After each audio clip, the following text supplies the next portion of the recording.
दोस्तों सभी छात्रों का स्वागत है एबीसी कोचिंग यूट्यूब चैनल में। दोस्तों इस वीडियो में बात करने वाले हैं कक्षा 10वीं सामाजिक विज्ञान मॉडल क्वेश्चन पेपर सेट 4 का जो है आंसर देखने वाले हैं, जो कि आप सभी के लिए काफ़ी इंपॉर्टेंट होने वाली है। तो दोस्तों एग्जाम से पहले मॉडल पेपर को पढ़ना बहुत ही आवश्यक है, बहुत ही ज़रूरी है, क्योंकि मॉडल पेपर से ही काफ़ी क्वेश्चन आपके बोर्ड एग्जाम में आने के चांसेस हैं। तो दोस्तों इस वीडियो को पूरा आप अंत तक देखेंगे।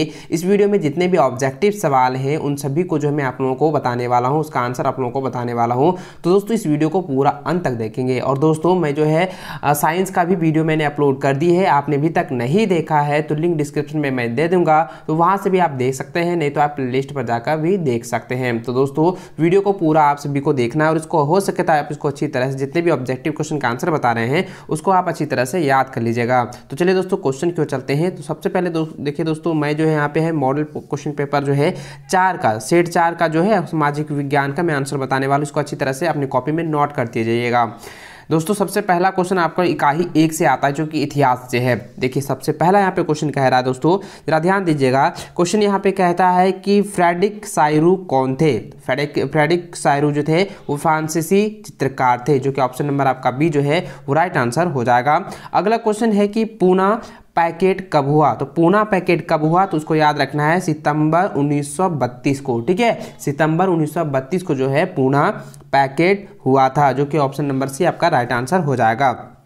अगला क्वेश्चन है कि सिल्क मार्ग मुख्यतः किन दो महाद्वीपों को जोड़ता है। जरा ध्यान दीजिए दोस्तों, यहाँ कहता है सिल्क मार्ग, ठीक है, सिल्क मार्ग मुख्यतः किन दो महाद्वीपों को जोड़ता है। तो इसका जो राइट आंसर होगा वो ऑप्शन नंबर आपका डी हो जाएगा, एशिया और यूरोप। ठीक है, याद रखना है एशिया और यूरोप जो है वो दो मुख्यतः महाद्वीप है जो सिल्क मार्ग से जो है जुड़ता है। ठीक है, चलिए अगला क्वेश्चन की ओर चलते हैं। कहता है कब यूनान को एक स्वतंत्र राष्ट्र के रूप में मान्यता मिली। तो यूनान को जो है कब स्वतंत्र राष्ट्र के रूप में मान्यता मिली थी, तो उसका राइट आंसर हो जाएगा ऑप्शन नंबर आपका जो है सी जो है 1932 ईस्वी, ये आपका राइट आंसर हो जाएगा। यूनान को जो है 1932 ईस्वी को एक स्वतंत्र राष्ट्र के रूप में मान्यता मिली थी। ठीक है, याद रखिएगा, इसको अच्छी तरह से याद कर लीजिएगा, अच्छी तरह से इसको रट लीजिएगा, क्योंकि इन सभी से क्वेश्चन में से कम 5 या 6 क्वेश्चन आपके बोर्ड एग्जाम में आने वाले हैं, वो भी कन्फर्म है। ठीक है, इसको अच्छी तरह से याद कर लीजिएगा। चलिए दोस्तों अगला क्वेश्चन की ओर चलते हैं। अगला क्वेश्चन कहता है कि कैरोल कुर्पिस्की कौन थे। तो इसका राइट आंसर हो जाएगा आपका डी नंबर हो जाएगा, पोलिश। ठीक है, पोलिश राष्ट्रवादी कैरोल कुर्पिस्की जो है वो पोलिश राष्ट्रवादी थे। ऑप्शन नंबर आपका डी जो है वो राइट आंसर हो जाएगा। अगला क्वेश्चन कहता है कि गांधी जी दक्षिण अफ्रीका से भारत कब लौटे। तो इसका राइट आंसर हो जाएगा 1915 ईस्वी को। याद रखिएगा, यहाँ 1915 ईस्वी को जो है गांधी जी अफ्रीका से भारत लौटे थे। ठीक है, याद रखिएगा। अगला क्वेश्चन है, जरा ध्यान दीजिए, कहता है कोष्ठक में से सही शब्द को चुनकर जो है रिक्त स्थान को पूर्ति कीजिए, यानी कि रिक्त स्थान को भरना है। ठीक है, यहाँ पे कहता है कि बलुत वृक्ष को डैश का प्रतीक माना जाता है। तो बलुत वृक्ष को किस का प्रतीक माना जाता है, बलुत वृक्ष जो है वीरता का प्रतीक माना जाता है। ठीक है, याद रखिएगा, वीरता का प्रतीक जो है माना जाता है। दूसरा क्वेश्चन है कि पशुओं में प्लेग की तरह फैलने वाली बीमारी को कहते हैं। तो जरा ध्यान दीजिए दोस्तों, पशुओं में जो प्लेग की तरह जो फैलने वाली बीमारी होती है उसको कहते हैं रिंडरपेट्स। रिंडरपेट्स याद रखिएगा, रिंडरपेट्स एक ऐसा बीमारी होता है जो पशुओं में बहुत ही तेजी से फैलता है, प्लेग की तरह फैलता है। ठीक है, याद रखिएगा, उसको कहते हैं रिंडरपेट्स, जो कि राइट आंसर आपका हो जाएगा। इस स्थान में आपको रिंडरपेट्स ही भरना है। ठीक है, चलिए अगला क्वेश्चन की ओर चलते हैं। अगला क्वेश्चन जो आप लोगों का है वो आप लोगों की इकाई 2 भूगोल से है, जो कि ऑब्जेक्टिव सवाल हम देख रहे हैं। तो इसको अच्छी तरह से आपने कॉपी में नोट करते जाइएगा। देखिए यहाँ पे क्वेश्चन कह रहा है कि बहुकल्पिक प्रश्न एक सही उत्तर चयन कीजिए, जो कि यहाँ पे बहुकल्पिक सवाल दिया है, इसमें से आपको सही आंसर बताना है। तो देखिए यहाँ पे सबसे पहला क्वेश्चन कहता है भूगोल का 14 नंबर है, कहता है लौह अयस्क किस प्रकार का संसाधन है। तो लौह अयस्क जो है और नवीकरणीय युग संसाधन है।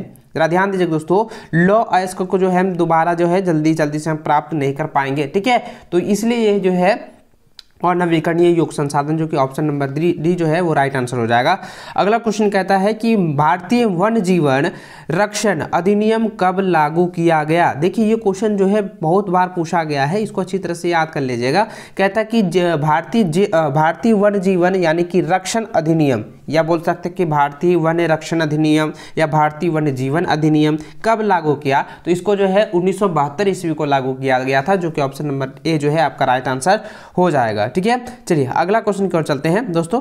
अगला क्वेश्चन ये 16 नंबर कहता है कि भारत की 2 प्रमुख खाद्यान्न फसलें कौन सी है। तो दोस्तों भारत की जो खाद्यान्न फसलें मतलब हम लोग क्या क्या खाते हैं, तो हम लोग जो अधिकतर जो खाने में यूज़ करते हैं वो चावल और गेहूं का यूज़ करते हैं। तो इसका जो राइट आंसर हो जाएगा वो ऑप्शन नंबर ए जो हो जाएगा वो आपका राइट आंसर हो जाएगा चावल और गेहूं, क्योंकि भारत में 2 प्रमुख खाद्यान्न जो है वो चावल और गेहूं ही है। ठीक है, याद रखिएगा, इसको अच्छी तरह से याद रखिएगा, ये काफ़ी इंपॉर्टेंट क्वेश्चन है, आप इसको जो है अच्छी तरह से आप इसको रट लीजिएगा। ठीक है, चलिए अगला क्वेश्चन कहता है कि कोष्ठक में से सही शब्द को चुनकर रिक्त स्थान को भरिए, यानी कि जिसमें यहाँ पे दिया गया है उसको रिक्त स्थान में भरना है। कहता है डैश ऊर्जा का स्रोत है, तो इसका राइट आंसर आपको दोस्तों कोयला लिखना है। ठीक है, कोयला जो है ऊर्जा का जो है स्रोत है। यहाँ पे देखिए भूतापी भी होगा, लेकिन भूतापी जो है उसको सर्वश्रेष्ठ यहाँ पे सबसे ज़्यादा माना जाता है कोयला को। ठीक है, इसलिए राइट आंसर हो जाएगा कोयला ऊर्जा का स्रोत है। याद रखिएगा कोयला जो है ऊर्जा का स्रोत है। चलिए अगला क्वेश्चन की ओर चलते हैं दोस्तों। अगला क्वेश्चन जो है आप लोगों का है नागरिक शास्त्र जो इकाई 3 से दिया गया है, जो कि 24 नंबर क्वेश्चन है। सबसे पहला उसका कहता है क्वेश्चन यहाँ पे कहता है अल्पसंख्यक फ्रेंच भाषी लोग तुलनात्मक रूप से किनसे ज़्यादा समृद्ध और ताकतवर रहे। तो इसका आंसर हो जाएगा डच। याद रखिएगा अल्पसंख्यक फ्रेंच भाषी, जैसे फ्रेंच भाषी कहेगा दोस्तों तो वहाँ पे आप लोगों को डच लगा देना है, उसका राइट आंसर आपका डच हो जाएगा, जो कि ऑप्शन नंबर जो आपका सी जो है वो राइट आंसर हो जाएगा 24 का। याद रखिएगा अगला क्वेश्चन कहता है पोखरण किस राज्य में रहता है या किस राज्य में पड़ता है। पोखरण जरा ध्यान दीजिएगा, पोखरण जो है किस राज्य में पड़ता है, तो पोखरण जो है वो राजस्थान में पड़ता है, जो कि ऑप्शन नंबर बी जो है आपका राइट आंसर हो जाएगा। चलिए अगला क्वेश्चन कहता है कि भारतीय राष्ट्रीय कांग्रेस का गठन कब हुआ था। तो भारतीय कांग्रेस का गठन, ठीक है, भारतीय राष्ट्रीय कांग्रेस का जो गठन हुआ था वो 1885 ईस्वी में हुआ था। ठीक है, उससे पहले इसका गठन जो है कुछ अलग नाम से था, लेकिन इसको जो बदल दिया गया था भारतीय राष्ट्रीय कांग्रेस के गठन के नाम पर, तो वो जो है 1885 ईस्वी को जो है ये गठन किया हुआ था, इसका नामांकन किया गया था। ठीक है, चलिए अगला क्वेश्चन की ओर चलते हैं। कहता है इनमें से कौन बहुजन समाज पार्टी का संस्थापक है। तो इसका राइट आंसर हो जाएगा ऑप्शन नंबर डी हो जाएगा काशीराम, यानी कि बहुजन समाज पार्टी के संस्थापक कौन है आपको बताना है काशीराम, ये आपका राइट आंसर हो जाएगा 27 का डी। ठीक है, याद रखिएगा। अगला क्वेश्चन कहता है कि लोकतंत्र के मूल्यांकन के लिहाज से इनमें कोई एक चीज लोकतांत्रिक व्यवस्थाओं के अनुरूप नहीं है। तो इसका जो राइट आंसर है दोस्तों ऑप्शन नंबर आपका सी जो है बहुसंख्यकों का शासन, ये जो है आप लोगों का राइट आंसर हो जाएगा, क्योंकि लोकतंत्र के मूल्यांकन के लिहाज से जो है इनमें से कोई एक चीज लोकतांत्रिक व्याख्याओं का अनुरूप नहीं है। तो देखिए यहाँ पे स्वतंत्र और निष्पक्ष चुनाव ये है, ठीक है, ये जो है उसका व्यवस्थाएं है का अनुरूप है, व्यक्ति की गरिमा ये भी उसका अनुरूप है, कानून की सक्षम क्षमता ये भी उसका अनुरूप है, लेकिन ऑप्शन सी जो है वो उसका अनुरूप नहीं है। तो इसलिए इसका राइट आंसर हो जाएगा ऑप्शन सी। ठीक है, याद रखिएगा। अगला क्वेश्चन कहता है नगरीय निगम, जरा ध्यान दीजिएगा, नगरीय निगम या नगर नियम। देखिए यहाँ पे क्वेश्चन दिया है नगर नियम, यानी कि यहाँ पे नगरीय नियम होना चाहिए। कहता है नगर नियम के प्रधान पदाधिकारी को कहते हैं, प्रधान पदाधिकारी को जो है नगर निगम के प्रधान पदाधिकारी को महापौर कहा जाता है। ठीक है, याद रखिएगा महापौर कहा जाता है, इसलिए यहाँ पे आपको भरना है महापौर। क्या भरना है, महापौर भरना है। ठीक है, चलिए अगला क्वेश्चन है, कहता है कि कई डैश को मिलाकर पंचायत समिति का गठन होता है। तो कई ग्राम पंचायतों को मिलाकर, ठीक है, कई ग्राम जो है पंचायतों को मिलाकर पंचायत समिति का गठन किया जाता है। तो यहाँ पे आपको क्या भरना है, पंचायत समिति, सॉरी यहाँ पे ग्राम पंचायत भरना है। ठीक है, ग्राम पंचायत आपको यहाँ पे भर देना है। अगला है, कहता है कि शासन की विभिन्न अंगों के बीच सत्ता को बंटवारे को कहते हैं।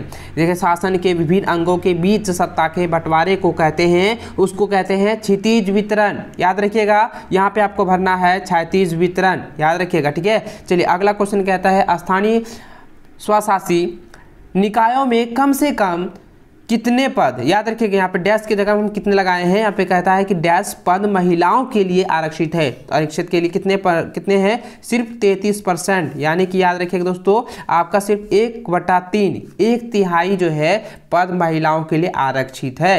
यहाँ पे 1/3 आपको भर देना है। ठीक है, चलिए अगला क्वेश्चन क्यों चलते हैं दोस्तों। अगला क्वेश्चन आप लोगों का इकाई 4 से है, जो कि अर्थशास्त्र से लिया गया है, जो कि 37 नंबर क्वेश्चन है। आप इसको अच्छी तरह से कॉपी में नोट कर दीजिएगा। तो यहाँ पे पहला क्वेश्चन कहता है इकाई मतलब अर्थशास्त्र का, कहता है कि इनमें से कौन तृतीय क्षेत्र से संबंधित है। तो दोस्तों मैं आपको बता दूं कि तृतीय क्षेत्र जो होते हैं वो जो है सेवा क्षेत्र होते हैं, ठीक है, जिसको हम सेवा क्षेत्र भी कहते हैं। यानी कि सेवा क्षेत्र में मतलब यहाँ पे बैंकिंग सेवा, ठीक है, बैंकिंग सेवा से हम क्या करते हैं, सेवा का उपयोग, सेवा ले सकते हैं, ठीक है, जिसमें हम जैसे हमको कुछ काम पड़ा तो हम बैंक से जाके ऋण ले सकते हैं, उनसे लेन देन कर सकते हैं। तो यहाँ पे क्या हो जाएगा, ऑप्शन नंबर जो सी है वो आपका राइट आंसर हो जाएगा, बैंक सेवाएं। चलिए ठीक है। अगला क्वेश्चन है कि विश्व व्यापार संगठन का मुख्यालय कहाँ स्थित है। तो इसका आंसर हो जाएगा जेनेवा। ऑप्शन नंबर आपका ए जो है वो राइट आंसर हो जाएगा। अगला क्वेश्चन है कि ऋण के औपचारिक स्रोतों में शामिल नहीं है। तो इसका आंसर हो जाएगा नियोक्ता। ठीक है, याद रखिएगा ऋण कि औपचारिक स्रोतों में जो है बैंक है, सहकारी समिति है, ये सब आते हैं, लेकिन नियोक्ता जो है नहीं होते हैं। क्योंकि नियुक्त जिसको आप जैसे आपको ज्वाइनिंग लेटर दिया जाता है या नियुक्त होते हैं, तो वो ऋण के औपचारिक स्रोतों में नहीं शामिल होता है। इसलिए इसका right answer option number B जो हो जाएगा वो राइट हो जाएगा, आपका नियुक्ता ऐसा ही आंसर हो जाएगा। ठीक है।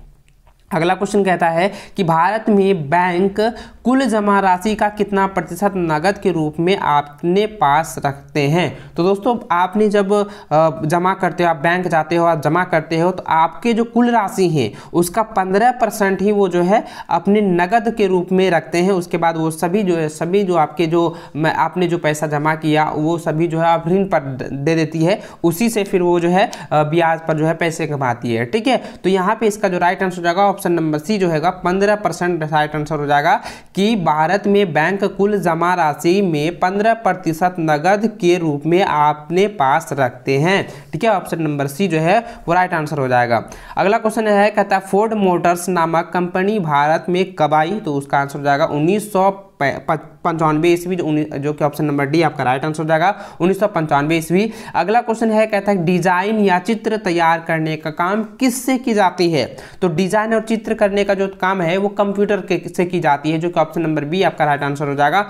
अगला क्वेश्चन है कि यहाँ पे रिक्त स्थान को देखकर, रिक्त स्थान के शब्दों को चुनकर यहाँ पे भरना है, रिक्त स्थान में भरना है। ठीक है, यहाँ पे क्वेश्चन कह रही है, कहता है विभिन्न देशों के बीच परस्पर संबंध और तीव्र एकीकरण की प्रक्रिया दी डैश है। तो इसका आंसर हो जाएगा वैश्वीकरण है। ठीक है, प्रक्रिया वैश्वीकरण है। विभिन्न देशों के बीच जो है परस्पर संबंध और तीव्र एकीकरण की प्रक्रिया को ही वैश्वीकरण कहा जाता है, और यहाँ पे आपको वैश्वीकरण भरना है। ठीक है, चलिए अगला क्वेश्चन कहता है कि क्षेत्र के श्रमिक वस्तुओं का उत्पादन नहीं करते हैं। तो इसका आंसर हो जाएगा तृतीय क्षेत्र। ठीक है, तृतीय क्षेत्र जो है वो श्रमिक वस्तुओं के लिए उत्पादन नहीं करते, क्योंकि तृतीय क्षेत्र जो है सेवाएं क्षेत्र होते हैं, वहां पे जो है कोई वस्तुओं का उत्पादन नहीं करती है। ठीक है, याद रखिएगा तृतीय क्षेत्र। ठीक है, अगला क्वेश्चन है कि बहुराष्ट्रीय कंपनियां अतिरिक्त निवेश के लिए डैश प्रदान करती है। अतिरिक्त निवेश के लिए क्या प्रदान करती है, ऋण प्रदान करती है। ठीक है, याद रखिएगा। तो दोस्तों ये जितने भी ऑब्जेक्टिव क्वेश्चन मैंने बताया है, आप इसको अच्छी तरह से याद कर लीजिएगा, हो सके इसको रट लीजिएगा, नहीं तो अभी तक आपने कॉपी में नोट नहीं की है तो इसको अच्छी तरह से नोट कर लीजिए, क्योंकि ये जो पढ़ना आप सभी के लिए काफ़ी ज़रूरी है। क्योंकि बोर्ड एग्जाम के लिए मॉडल पेपर बहुत ही महत्वपूर्ण होता है, बहुत ही मायने रखती है, बहुत ही आवश्यक होता है। इसलिए आप इसको अच्छी तरह से पढ़ लीजिएगा, और अब मॉडल पेपर को आप प्रिंट जरूर करवा लीजिए, ताकि आपको पढ़ने में काफ़ी ज़्यादा सुविधा मिले। तो दोस्तों नेक्स्ट वीडियो में देखेंगे हिंदी का जो है आप लोगों का जो ऑब्जेक्टिव क्वेश्चन है, जो व्याकरण से लिया गया, उसका हम सोल्यूशन बताने वाले। इसलिए दोस्तों चैनल पर अभी नहीं ज्वाइनिंग किए हैं तो फटाफट से चैनल को सब्सक्राइब कर ज्वाइन कर लीजिए, साथ में बेल आइकन को भी ऑन कर लीजिएगा, ताकि जैसे ही सोल्यूशन वाली वीडियो आती है आपको नोटिफिकेशन मिल जाएगी और सबसे पहले आप वीडियो को देख पाएंगे। तो दोस्तों मिलते हैं नेक्स्ट वीडियो में, तब तक जय हिंद, वंदे मातरम।